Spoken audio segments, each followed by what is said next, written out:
Eu quero falar hoje sobre atitudes nobres. Você conhece pessoas que têm atitudes nobres? Conhece? Espero que eu esteja falando com você, ok? Por favor, abra sua Bíblia em 2 Samuel, no capítulo 10.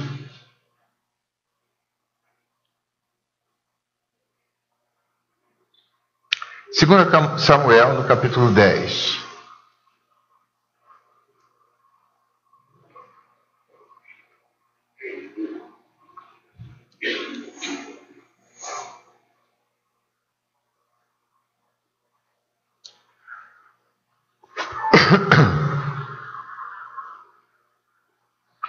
Quantos abriram, diga amém. Amém. Diz assim: algum tempo depois, o rei dos Amonitas morreu, e seu filho Hanum, o seu sucessor. Davi pensou: serei bondoso com Hanum, filho de Naás, como seu pai foi bondoso comigo. Então Davi enviou uma delegação para transmitir a Hanum seu pesar pela morte do pai dele. Mas quando os mensageiros de Davi chegaram à terra dos Amonitas, os líderes amonitas disseram a Hanum, seu senhor: achas que Davi está honrando teu pai ao enviar mensageiros para expressar condolências? Não é nada disso. Davi os enviou como espiões para examinarem a cidade a fim de destruí-la. Então Hanum prendeu os mensageiros de Davi, rapou a metade da barba de cada um, que isso antigamente era uma agressão terrível, cortou a metade de suas roupas até as nádegas e os mandou embora. Quando Davi soube disso, enviou mensageiros ao encontro deles, pois havia sido profundamente humilhados, e lhes mandou dizer: fiquem em Jericó, até que a barba cresça, e então voltem para casa. Vendo que tinham atraído sobre si o ódio de Davi, os amonitas contrataram 20.000 soldados de infantaria dos arameus, de Bet-Reob, de Zobá, 1.000 homens do rei de Maaca e 12.000 dos homens de Tobi. Ao saber disso, Davi ordenou a Joabe que marchasse com todo o exército.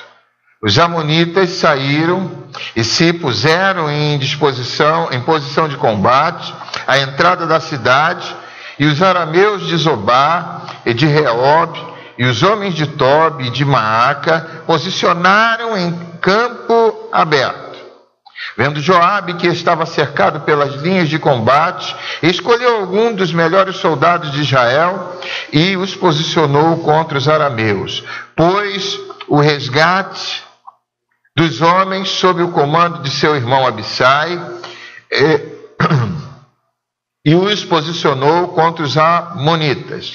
E Joabe disse a Abissai: se os arameus forem fortes demais para mim, venha me ajudar. Mas se os amonitas forem fortes demais para você, eu irei ajudá-lo. Seja forte e lutemos com bravura pelo nosso povo e pelas cidades do nosso Deus.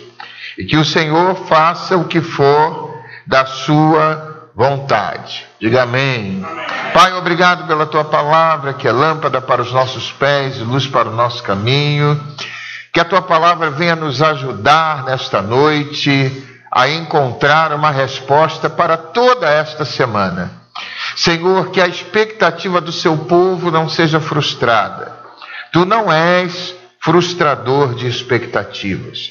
Por isso, me ajude, Senhor, para que eu possa transmitir o teu recado, a tua voz, na tua presença, assim faço em nome de Jesus, que você diga amém. Amém. Queridos e queridas, dando um título a esta mensagem: atitudes nobres. Davi, ao se tornar rei de Israel, começa a manifestar uma série de atitudes nobres, as quais comprovavam a sua nobre índole, e a razão pela qual Deus, o nosso Pai, considerou Davi.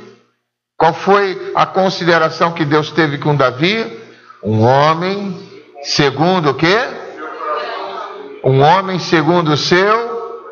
Assim Deus via Davi. Um homem, uma pessoa conforme o seu coração. Em outras palavras, Deus via em Davi alguém que poderia expressar aqui na terra o caráter dele. Forte isso, né? Então, porque se o meu coração for segundo o coração de Deus, eu sem problemas vou expressar a vontade de Deus aqui na terra. E eu faço uma pergunta simples a você: quantos querem aqui nesta noite expressar a vontade de Deus aqui na terra? Rapaz, eu luto para que todo dia isso aconteça. E cada momento da minha vida eu posso expressar a vontade de Deus. No capítulo anterior, depois você pode ler em casa, o capítulo 9, vemos Davi exercendo misericórdia com a casa de Jonatas, com a casa de Saul, trazendo Mefibosete, que era irmão de Jonatas, filho de Saul, filho de Jonatas, de Lodebar. Diga Lodebar. O que significa Lodebar? Alguém sabe? Vou te explicar agora. Você pode anotar? Lodebar significa lugar de esquecimento. Repita isso. Olha, queridos, eu confesso a vocês que eu muitas vezes frequentei Lodebar. Muitas vezes. Muitas vezes eu me senti esquecido. E você que está aqui, você já se sentiu esquecido? Lodebar, queridos, faz parte, creio que, da vida de todos. Alguém alguma vez diz assim: pô, estou tão sozinho. Mesmo aquelas pessoas que volta e meia está perto de tanta gente, frequentam Lodebar. E ele, Davi, exercendo misericórdia, depois você lê o capítulo 9 com mais vagar em casa, com a casa de Jonatas e, por sua vez, com a casa de Saul, ele chama Mefibosete de Lodebar. E nesse texto lido, percebemos mais uma vez Davi agindo com nobreza. Ele sabe da morte do rei que o acolheu, como acabamos de ler, em um dos seus momentos de deserto. Preste atenção nisso.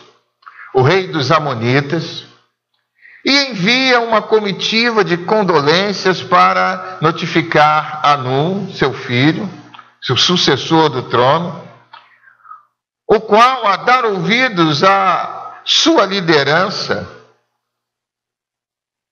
humilha os enviados de Davi, fazendo-os passar por profunda humilhação. Diga humilhação. Jesus, uma certa feita, disse que os humilhados serão o quê? Então, se você vive um momento de humilhação, tenha paciência, porque é a hora, está perto da hora de Deus te exaltar. Quantos creem nisso? Mas você e eu temos que ter paciência nessa hora de humilhação. E é uma outra realidade que todos nós, volta e meia, vivemos. No trabalho, entre os amigos, enfim, em várias áreas da sua vida, às vezes você se sente humilhado. Às vezes por pessoas que você ama. Puxa, mas como é que essa pessoa que eu amo assim faz isso comigo? Aí você se sente mal. E com certeza não é para menos. Mas eu quero te dizer, queridos, quantos creem que os humilhados serão exaltados? Então Então diga para o irmão que está ao seu lado, olha, está chegando a hora da tua exaltação. Amém, queridos? Amém, queridos? Deixa eu ouvir um amém bem forte. Amém, queridos? É isso aí. Por favor, quando você for exaltado, diga, pastor, chegou a minha hora. Não diz aquela canção? Tanto tempo esperei, chegou a minha vez. Sei que hoje é meu dia, Jesus está aqui. Eu creio que Deus tem um tempo de exaltação. Deus não só tem humilhação. Não, morre na humilhação. Nada disso. Os humilhados serão? Que bênção. E esta lição que eu passo para você nesta hora, desse texto. Nunca humilhe ninguém, queridos. Porque quando você for humilhado, você vai dizer, mas por que eu estou sendo humilhado? Dá uma olhadinha. Às vezes é fruto do que você plantou. Que a humilhação chegue sem você ter feito nada. Você, estou bem. Mas por favor, vigie nisto. E essa lição que eu tiro também desse texto, que nós devemos tomar cuidado com os conselhos que ouvimos. Diga glória a Deus. Cuidado com os seus conselheiros. Você está me ouvindo? Coleguinha de escola, por favor, não é conselheiro. Amigos que não tem nada a ver com a sua vida, não é conselheiro.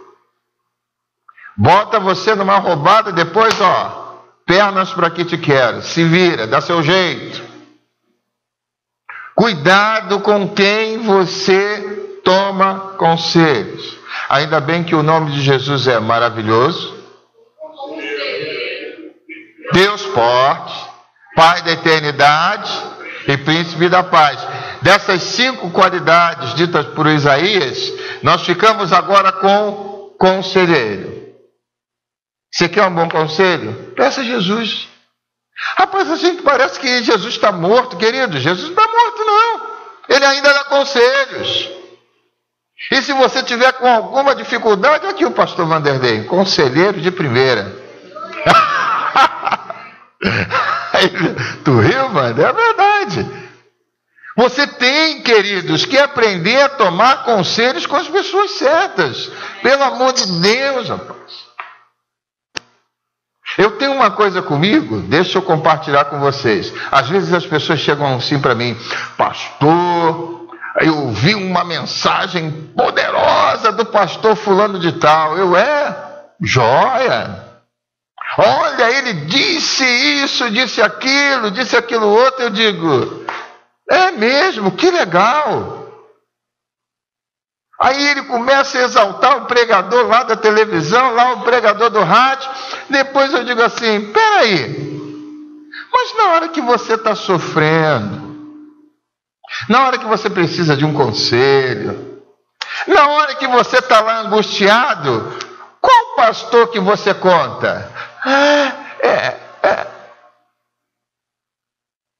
Diga para a pessoa que está ao seu lado, olha, valorize seu pastor, hein? Porque o pregador do rádio, da TV, joia. Não estou, obviamente, não tem nada contra, mas por favor, você tem que prestar atenção em quem te atura, porque você não é fácil.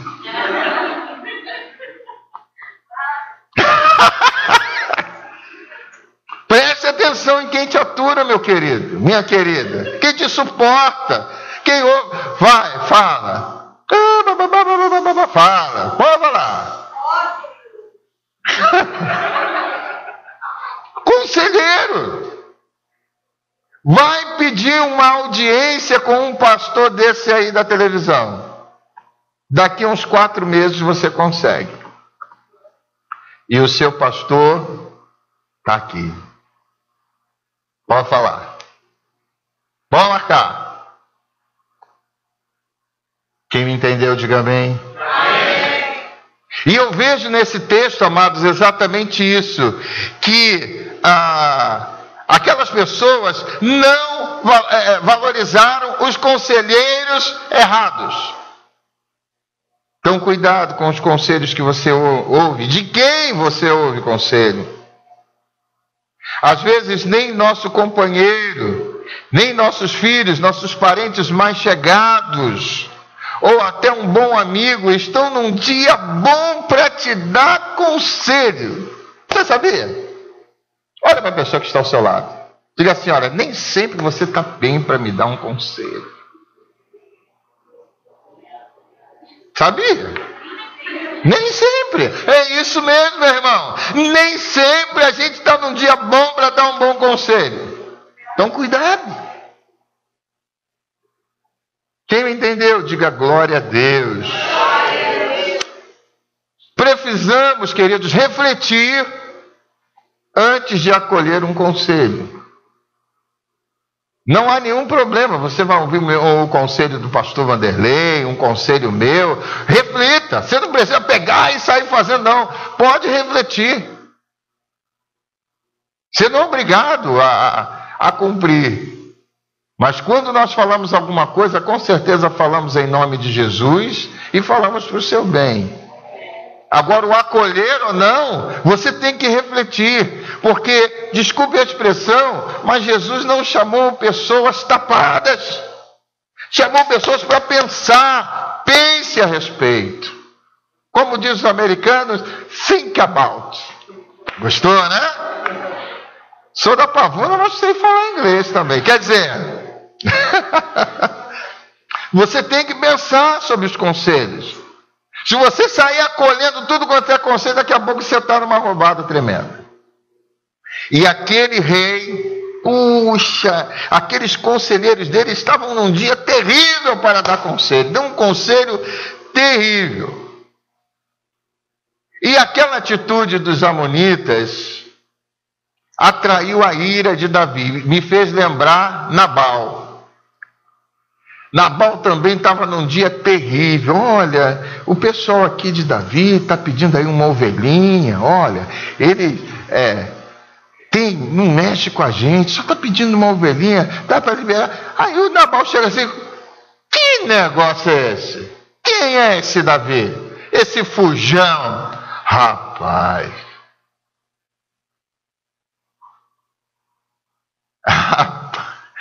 Que problema Nabal arrumou.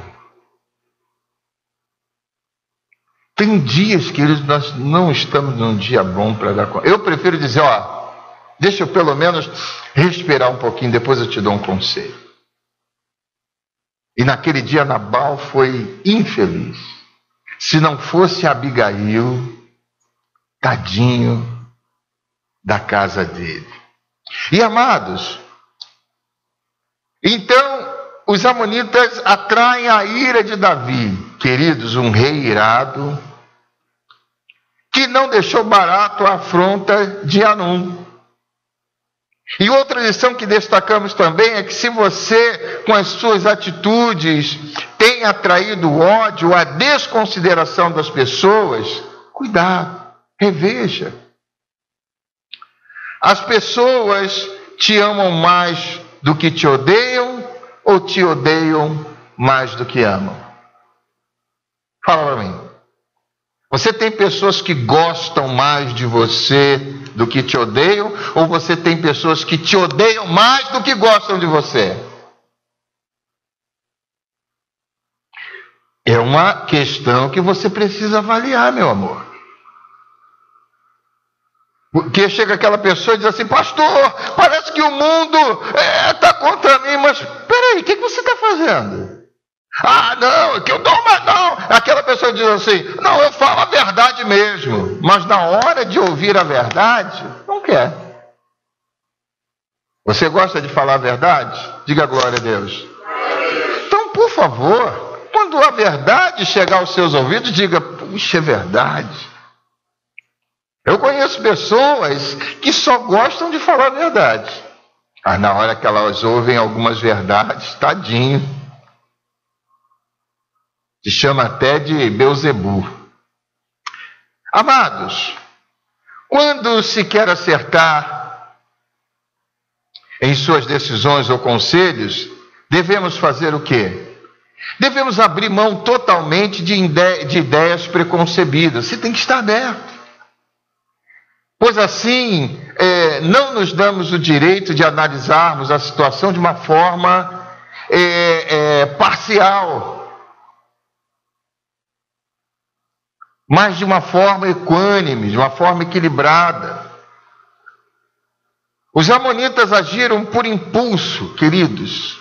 Há alguém aqui que age por impulso? Já viu aquela pessoa que fala por impulso? Falei.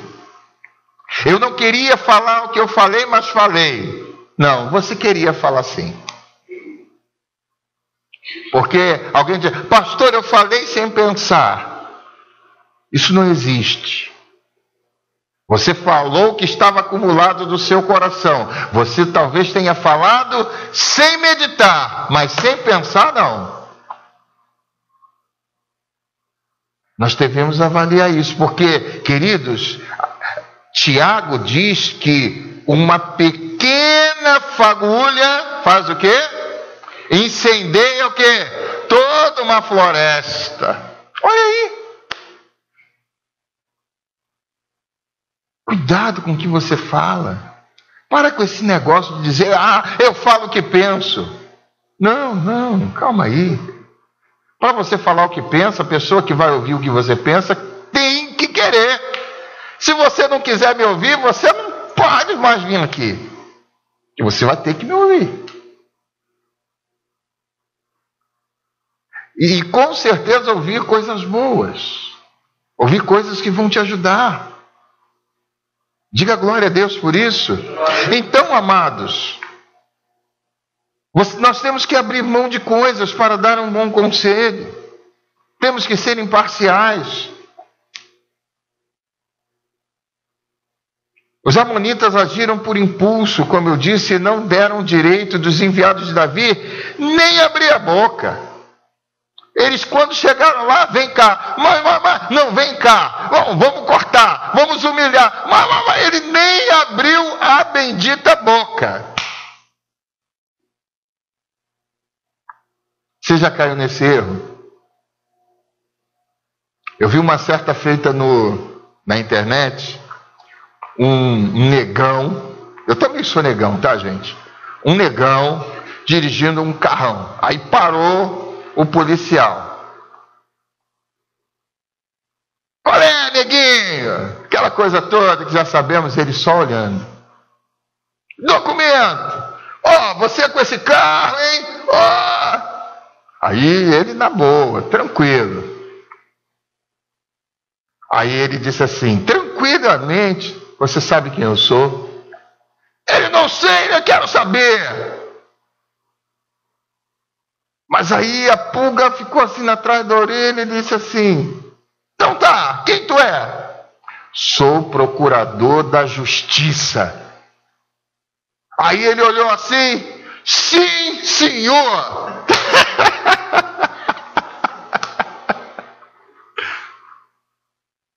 Cuidado, deixa a pessoa falar.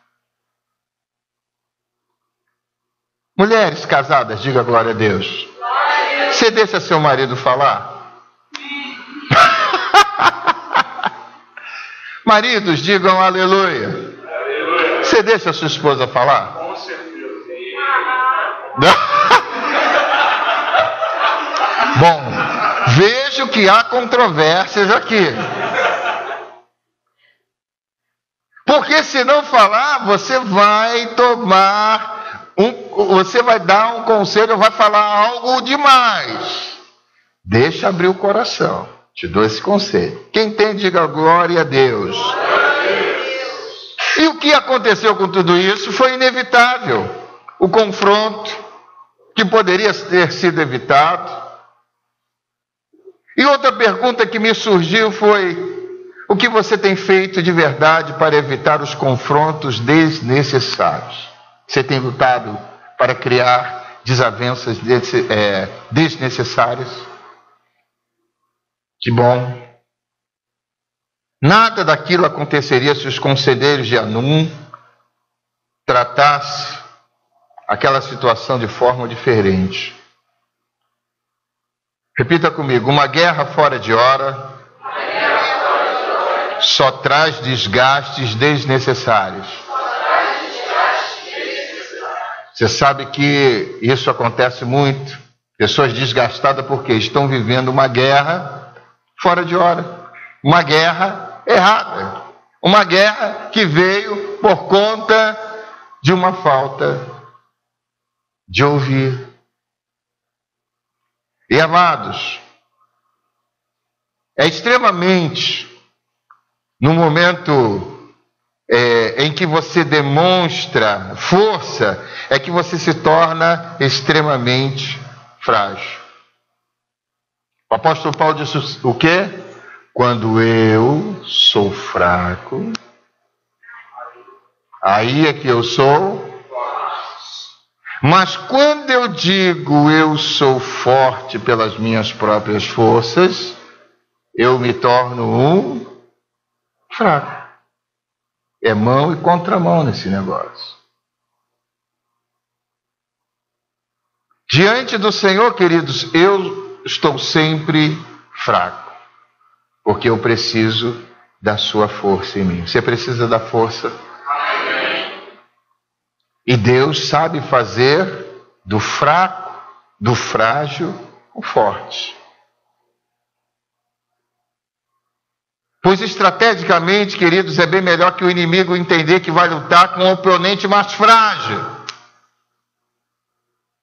Ok? Do que com o que se acha capaz de enfrentar qualquer um. Outro dia eu vi um jogo do Barcelona. Barcelona no primeiro jogo tomou de 4, foi 5-4. Ganhou a Copa lá. Aí no próximo jogo ele tomou de 4-0. E isso eu vejo, queridos, que a gente nunca deve subestimar as pessoas, porque vem de verdade contra nós. Quem entende isso? Diga glória a Deus.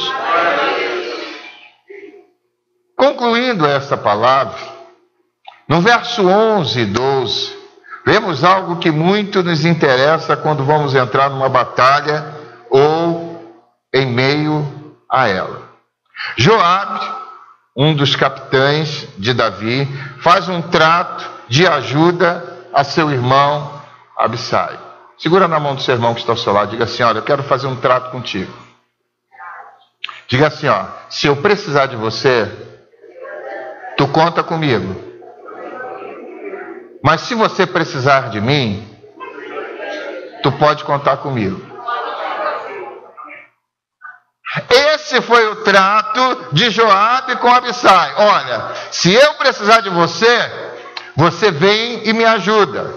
Se você precisar de mim, eu vou e te ajudo. Vamos fazer isso de novo para ficar legal? Diga assim: olha, se você precisar de mim, pode contar comigo. Mas se eu precisar de você, diga assim: não me vire as costas. Fechado? Fechado? Quantos entendem isso? Foi o trato feito Joabe com o seu irmão.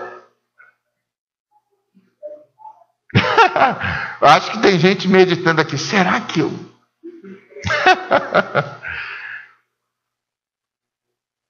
Ele reconhece, amados, que os respectivos oponentes, tanto de um quanto de outro, poderiam ser mais fortes, e se coloca como aliado no confronto. Querido,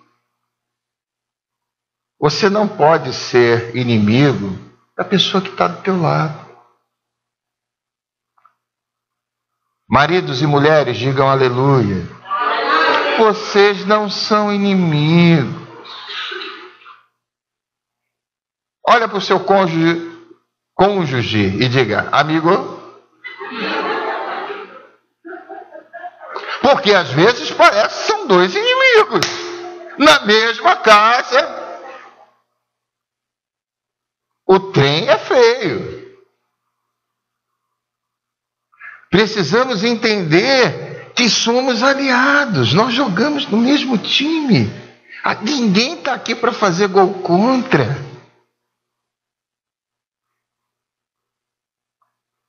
E Joabe fez um trato com seu irmão. Se você precisar de mim, pode contar. Mas se eu precisar de você, eu pretendo contar com a sua ajuda. Olha para mim. Eu pretendo contar com a sua ajuda. Posso contar com a sua ajuda? Amém. Me dá 10 mil reais agora, por favor. Estou precisando. Gostei. Aí, tá vendo? Já deu logo uma saída. Gosto disso. Não fechou o problema. Mas não. Isso é só uma brincadeira mesmo. Queridos, ele reconhece que os respectivos oponentes sozinhos não poderiam vencer. Devemos reconhecer essa possibilidade em situação específica de luta. E um oponente pode ser mais forte do que nós. Nós não podemos dizer, não, pode vir, Não. Eu tenho que reconhecer que um oponente pode ser mais capacitado do que eu, mas é meu oponente. Eu tenho que vencê-lo, mas não com marra. Mas entendendo, procurando em Deus uma solução. Queridos, repita mais uma vez comigo. Eu não posso entrar sozinho em determinadas batalhas. Segure na mão do seu irmão e diga assim: eu posso contar contigo?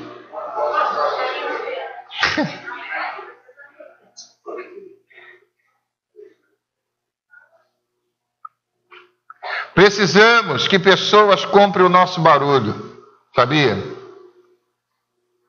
Puxa, como precisamos. E da mesma forma, comprar o barulho do nosso aliado. Se a pessoa chegar assim e dizer, aqui pastor, olha, tu está falando do meu pastor, cala sua boca. É nesse nível. Você vai deixar... Se ele é teu aliado, você vai deixar falar daquela pessoa que você conta numa luta, cara? Já está perdendo. Esse é o espírito, esse é o sentido. Você não pode deixar tocar no seu aliado. É igual aquela mulher que chega, seu marido é um sem vergonha. E você diz, é mesmo.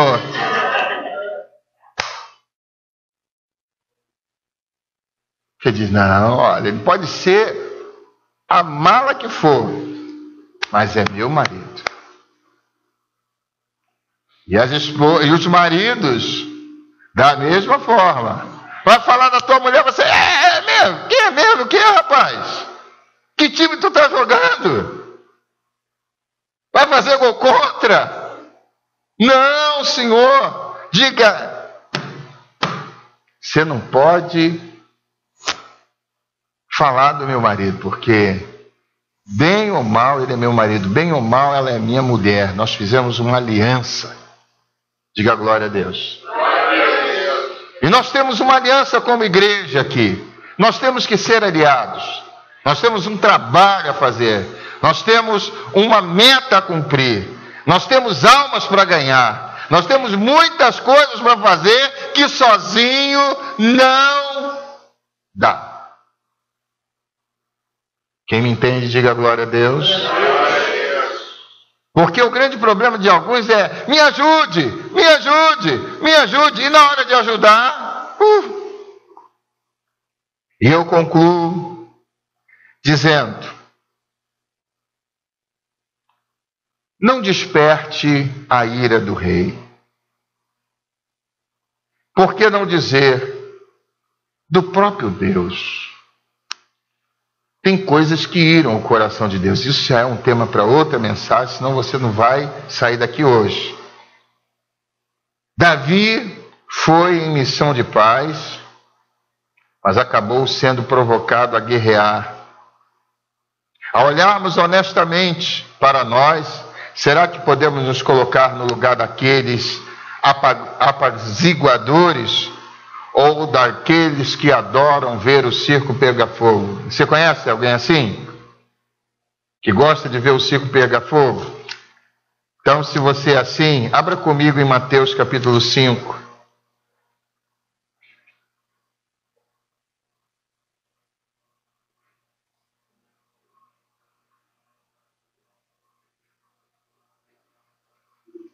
Só o verso 9. Mateus capítulo 5, verso 9. Você está com a Bíblia? Diga amém. Amém. Essa é uma arma que não pode faltar na tua luta, meu irmão. A palavra de Deus. O que diz Mateus capítulo 5, verso 9? Vou deixar vocês lerem. O que diz?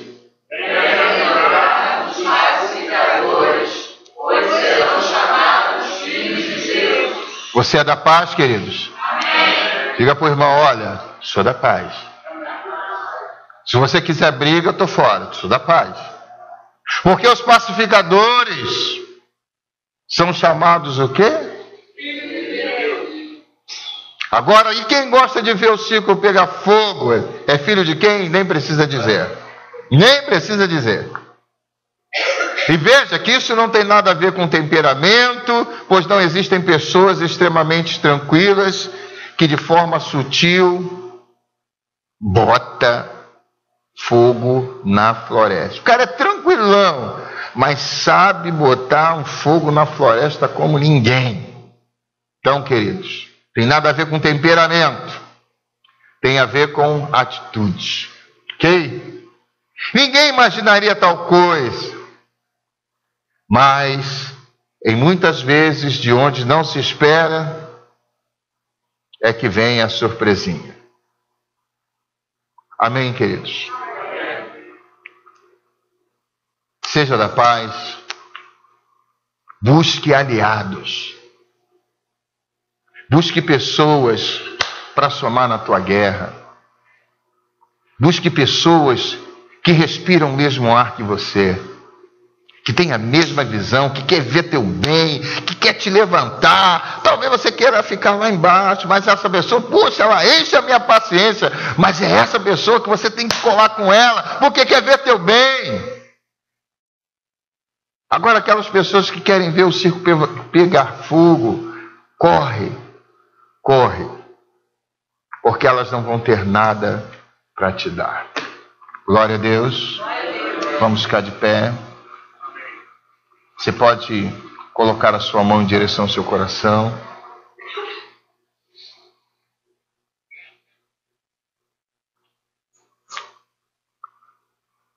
Que eu e você venhamos a despertar em nós atitudes nobres, atitudes de servos e servas do Senhor.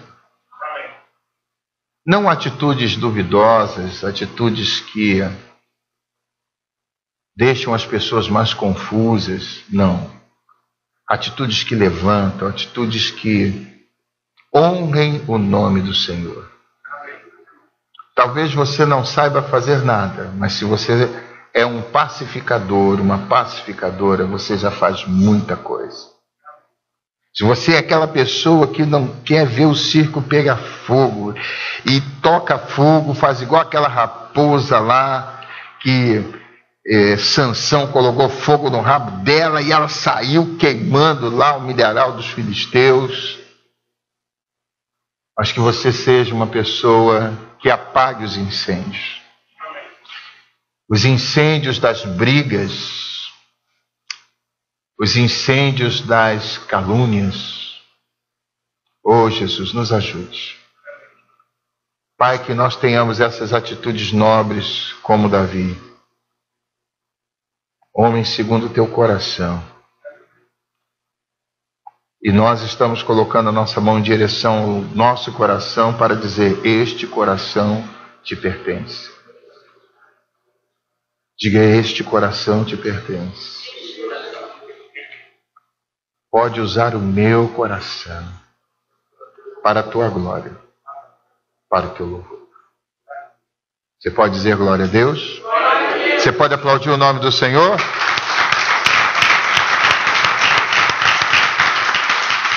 Aleluia. Pastor Vanderlei.